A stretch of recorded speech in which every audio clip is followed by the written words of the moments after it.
Just an hour before my sister-in-law's wedding, I went into labor and my mother-in-law took my phone and locked me in the bathroom, saying to hold off for a while so that I don't steal sister-in-law's spotlight and ruin her special day a few hours later. I woke up in the hospital and my mother-in-law was begging me not to press charges, but oh boy, her face went pale when hubby announced this. My husband, Richard Rickmail, 30 and I, female 29, had been blessed with a daughter 2 weeks ago. This is our first child, and we are obviously very excited. Things have been very busy on our end, and we are just adjusting to being parents. It's a hard shift for both of us, but we're trying our best. We don't really have much help because of what happened on the day May. Our daughter was born. It was one of the most traumatic experiences of my life, and I don't think I can ever forget it. Even the happiness of May's arrival is not enough to help me shake the paralyzing fear I felt that day. I think I would have died if not for me husband's timely help, but despite the horrible event, I still feel that since it involved family, we should be a little softer with them because May is the first child in the family. But I am unsure and my judgment is clouded with all these hormones and baby duties. Which is why I've come to Reddit for help. This story might be long and has a lot of characters, so please bear with me. Rick has 2 sisters, Anna and Emma, and both of them are younger than him. Anna is 28 and Emma is 24. I have a very good relationship with both of them, and I think there is no animosity between us. We aren't very close since all of us are busy in our careers, and don't meet that.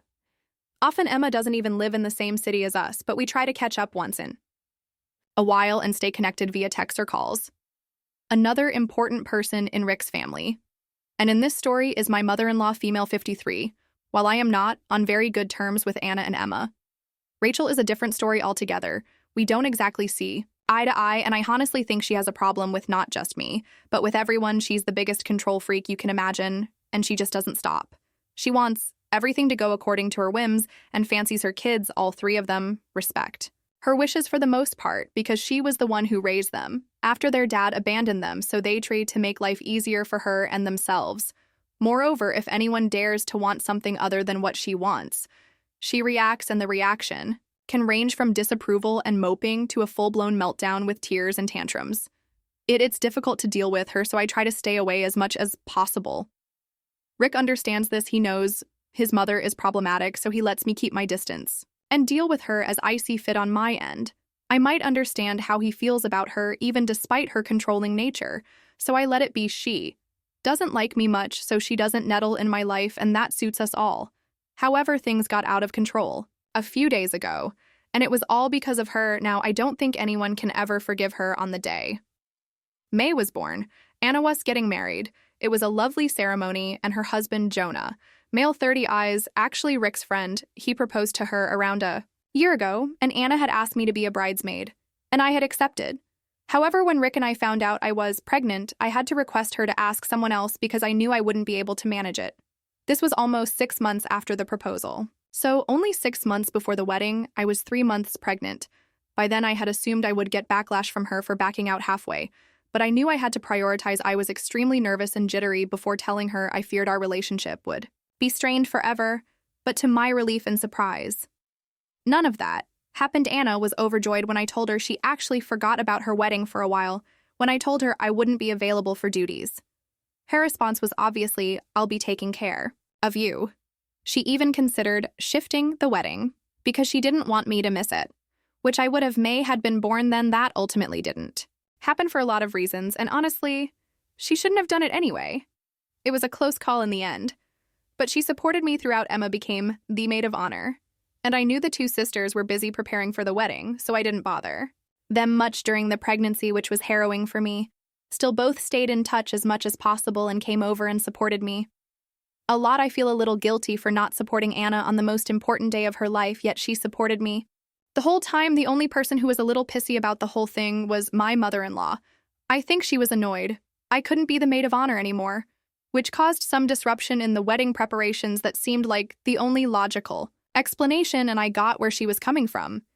But the hostility, for lack of a better word, continued even after Anna was okay with the pregnancy and my not being maid of honor. The bride wasn't mad in the slightest, but Rachel somehow started antagonizing Me, from that point on, it was weird, but I thought maybe I was on edge because of the hormones and she was on edge because of the wedding, and all this was just creating false narratives in my head. I ignored her as best as I could, and things were mostly fine. Things got out of control, literally and figuratively, during the wedding. It was 2 weeks ago, and I was pregnant.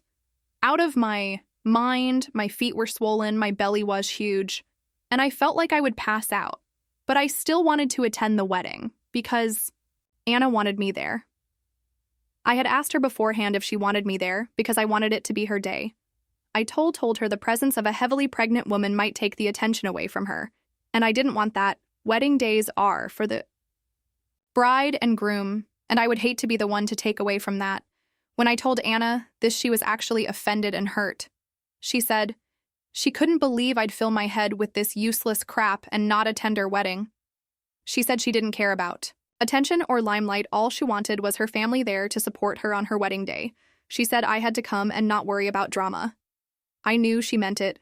She's not the type to mince words. If she hadn't wanted me there, she would have been upfront about it. But she did, and she said so emphatically, and I believed it was my duty to be there for her. So even though I was physically uncomfortable, I knew I had to be there for her on her wedding day. I'm not going to lie, there were a lot of people murmuring, but I did my best to ignore them because I knew Anna was happy. I was there. That's all that mattered to me in that moment. Rachel didn't interact with me much, and she glared at me the entire time. But I was too uncomfortable to notice. I didn't have the energy to deal with her or make sense of her passive-aggressive behavior towards me, so I just let her be. She could glare all she wanted. I wasn't going to react to her. Then came the main incident that left not just me, but everyone around me shocked and scared to the core.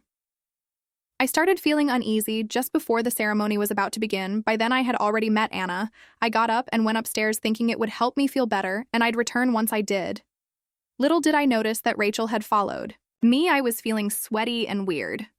So I went to the bathroom.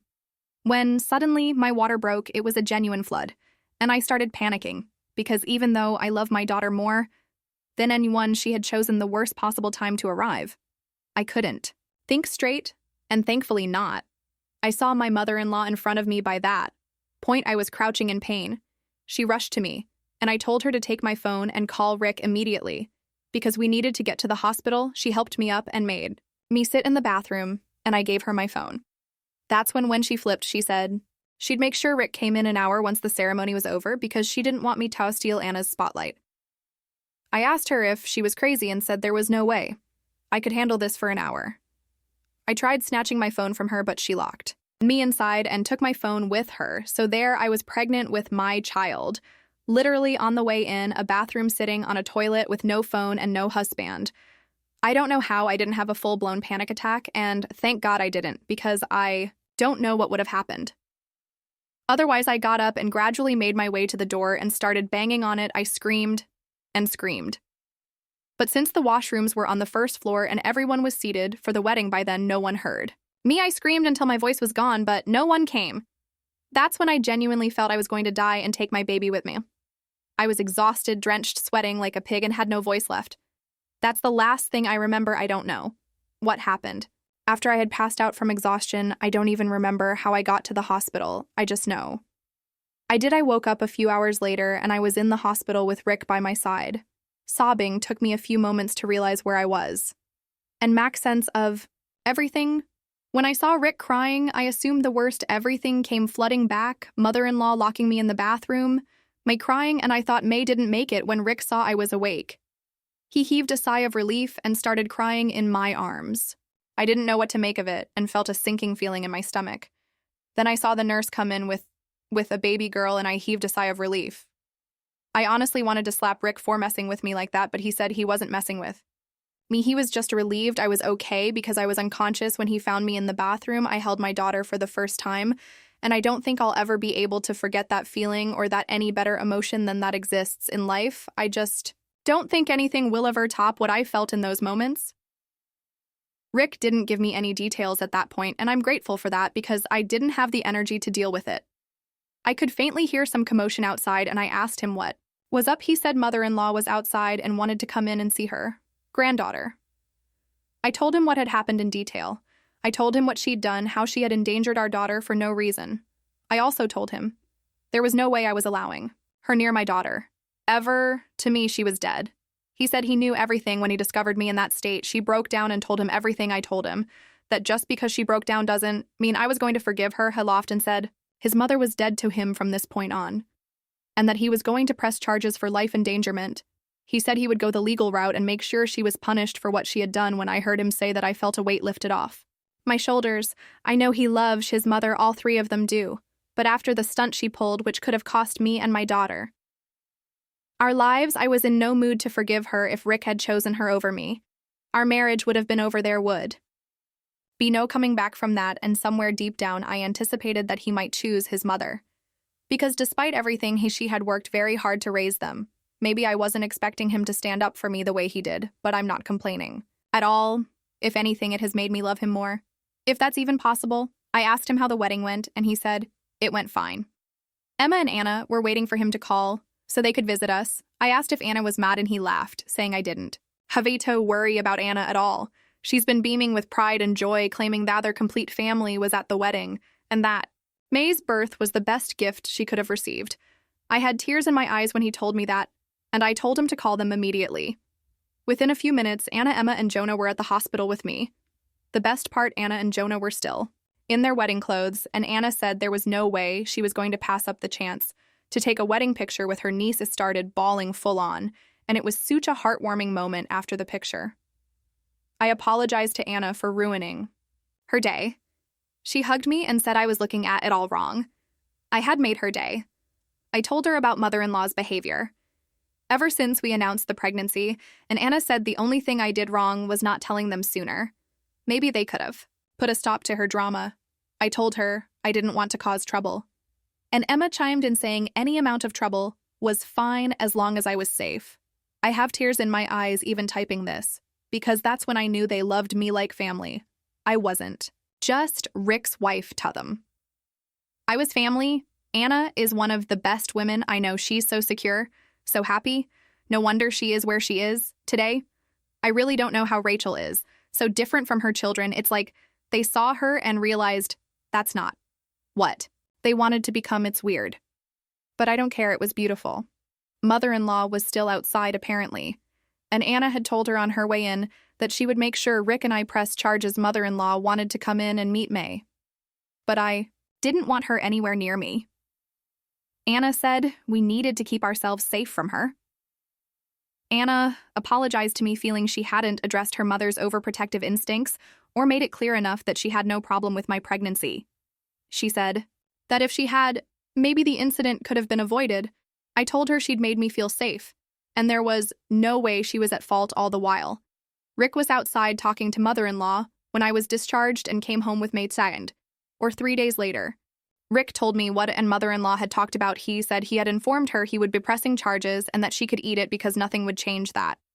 He also told her she was never allowed in May's life. She was not her grandmother in any capacity. She chose to put my life and my unborn child's life in danger over an assumed slight that didn't even concern her. He also said all the money he had been giving her mother-in-law was living off of Rick's and Emma's money would be substantially reduced. And that's when she started crying, saying she had slaved away her whole life for the kids and didn't deserve this. Rick told her that while he knew and appreciated, aided all she had done for them, that didn't mean she had control over their lives. He said she was in the wrong, and he had been ignoring or making excuses for everything she did for years, but not anymore when it came to May. And me, she needed to know she had crossed a huge boundary and proven she was not safe to be around, especially since Anna never had a problem. Rachel said that Asa mom, she understood that Anna hadn't wanted me there to steal the spotlight, but Anna overheard and tore into her, so we are proceeding with the case, that's for sure.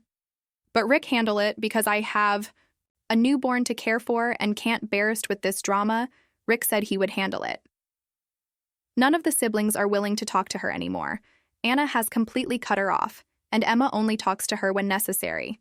And Rick and I are obviously no contact. I don't think mother-in-law anticipated this, and maybe she genuinely meant to protect Anna. However twisted it sounds, I'm not defending her, not in the least, but I still feel bad for her because it all backfired so horribly. Now a part of me ERS if they should talk it out with her because it feels wrong and bad to me. I don't know, maybe I'm not thinking straight. I know if I mention this to Rick, he'll fly off the handle. He's furious with her and can't even look at her right now. I hadn't anticipated this, but here we are. Update 1. Well, any reconciliation is off the table forever. I know I haven't updated in a long time, but well, I'm a new mom, so between keeping myself and my kid alive, I've been busy. The good thing is that May turns 8 weeks old in a couple of days, and we're all super excited. Anna and Jonah had been real sweethearts helping Rick and me a lot. Emna had to go back to work, but calls almost every day.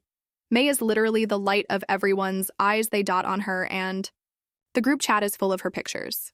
There's been no contact with mother-in-law. I convinced Rick not to press charges because we have too much on our plate, and it wouldn't serve any purpose. Rick was reluctant, but he agreed, because neither of us has the energy for anything else. When we told mother-in-law last week, she appeared. Thankful I say appeared because that woman is genuinely unhinged and she showed everyone her true colors. Last week. Rick and I woke up at around 1 dakshay to loud banging on the door. I thought it was a robbery, and I ran and hid with May. While Rick went to open the door, I could hear shouting, but I didn't dare come out because I didn't want May to wake up. It turns out it was mother-in-law. And Rick said she was behaving like a crazy person. She kept screaming that she wanted to see May and that we couldn't keep her away. Rick said had to threaten her with the police before she backed off. She was trying to force her way in. We immediately alerted Anna and Emma because if something was wrong with her, everyone needed to know. We were concerned. But honestly, it was for nothing. The next day, she sent us a disturbing text. She started off saying we were being nasty and horrid to her by not allowing her to see May, and we were punishing her because her only crime was being a mother. There was some more melodramatic nonsense in there, and gradually her text became more unhinged. She said she had the burden of raising 3 kids and always had to juggle one kid's priorities over another, and that's what she felt she had to do on May's birthday. She didn't want Nay to take away from Anna's day. She conveniently forgot that Nay was literally a fetus, and Anna herself had said multiple times that she had no issue. With the pregnancy and the wedding happening at the same time, I still understood this part. What rattled me was what she said next. She said she was worried that with May in our lives, she wouldn't be as important to her kids anymore. When I announced my pregnancy, she thought Anna would be mad, because that's what a normal woman would feel. But when she saw we were all excited about both the pregnancy and the wedding, she didn't like it. Basically, she was saying that she didn't like that we were all happy together with each other, and for each other, she wanted us to be jealous and competitive. She said that when she realized the due date would be near the wedding, she hoped Anna would be mad at us, and maybe that May wouldn't take everyone's attention. But that didn't happen, and all everyone could talk about was May. She said she felt disrespected, that a baby who wasn't even born had taken her place as the uniting factor for the siblings. She said more things and was still typing when I asked Rick to block her. I told him she was deranged and unsafe for me and all of us. I've had a constant headache since seeing those messages. I can't believe a woman over 50 eyes in competition with a 7-week-old baby. It doesn't make sense to me, and it doesn't have to, because I'm done with her. I'm done making excuses for her behavior and trying to understand her motivations. She can go to hell for all I care. We forwarded the messages to Anna and Emma, and they are disturbed too. They think she might be having a manic episode. And Emma said she will fly down to get mother-in-law checked at a facility. Think it's a good idea, but I'm staying out of it. This behavior is crazy, and I don't want anything to do with her. Any more? Update 2. We have a restraining order against mother-in-law. She didn't try anything again. But we're being cautious. Emma got her test done and spoke to both a psychologist and psychiatrist. Everything is fine with mother-in-law. She was diagnosed with generalized anxiety disorder, but that was it. The doctor said there was no underlying medical reason for her behavior and suggested Emma take her to therapy. Emma has since gone. No contact. She said she was willing to help if something was wrong, but hatefulness is who mother-in-law is, and she can't tolerate her anymore. I totally get that and share the view she might have had my sympathy and support in a few months if she had a psychiatric issue, but now that's been ruled out. We know this is who she is. There's no reconciling with that. This is why we took a restraining order for Rick and me. May's safety is of utmost importance, and mother-in-law has proven twice she's not safe. Moreover, she is ill-willed towards May specifically. so have to be even more careful they don't come into contact. I think this will be my last update, and I hope I never have anything more to share about this entire episode.